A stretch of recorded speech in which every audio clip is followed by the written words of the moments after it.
Welcome to Pennsylvania in Focus. I'm Anthony Hinnon, Pennsylvania reporter for the Center Square. Joining me today is the Center Square's Pennsylvania editor, Kristen Smith. Kristen, we have some new research about reading and math test scores and how students have been doing in recent years since the pandemic, but it's not very good news, is it? What's happening here?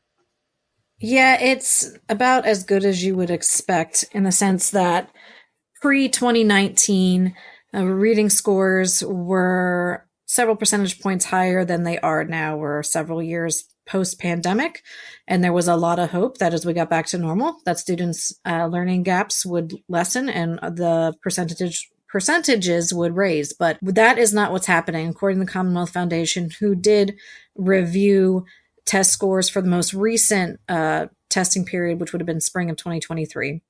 It looks like half of fourth graders and nearly 3/4 of eighth graders are still scoring below grade level. So that's pretty disappointing. I think most people would agree across the board.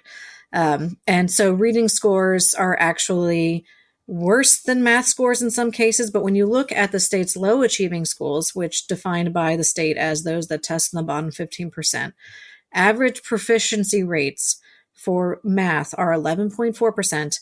and for reading 24.5%. So this is a pretty significant finding. It's not the first time that we're hearing this, and it's certainly not only from the Commonwealth Foundation that we're hearing this. In fact, in June, a national organization called the Nation's Report Card echoed very similar results. It seems that 13-year-olds, specifically, their scores for reading and math fell 4% and 9% respectively, compared to pre-pandemic levels. So it's not just a Pennsylvania problem, but as you can imagine, every state has a different way of dealing with it. And in Pennsylvania, that's where the contention really is. Yeah, so, luckily education is a very calm and jovial discussion of which way to go in the future. But to deal with these test scores dropping and how to make sure these kids are, improving, learning better, seeing what's happening, what are we looking for toward the future? What are we hearing from experts from both sides of the aisle in the legislature?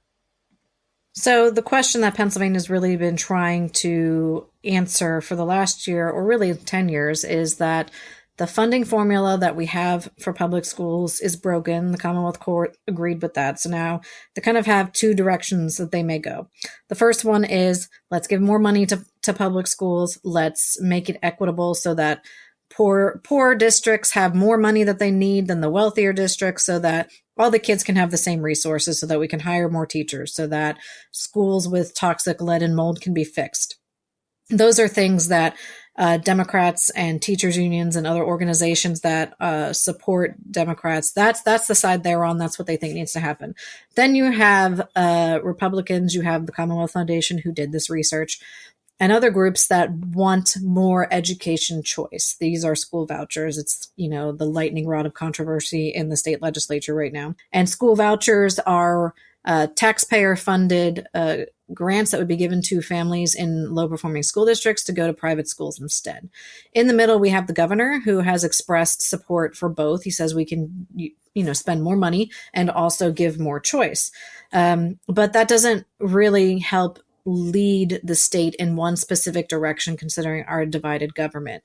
Now, on the argument for more money, the teachers union, the Pennsylvania State Education Association, says per capita, we're not spending as much as we need to in poorer districts compared to their wealthier counterparts. They spend a lot less per student, have a lot more resources versus the more spending per student and less resources in these poorer districts. So they're saying we need more money. It's just a matter of how much more money. Then you have the school choice advocates who are saying, well, we've been spending more money for years. In fact, we spend something like $21,000 per student on average, and that amount has increased 55% since 2014-ish. So obviously more money isn't the only issue that we have, and really it's broken schools, and students don't need to be trapped there because that's where they live. Listeners can keep up with this story and more at thecentersquare.com. For Kristen Smith, this is Anthony Hinnon. Please subscribe, and thanks for listening.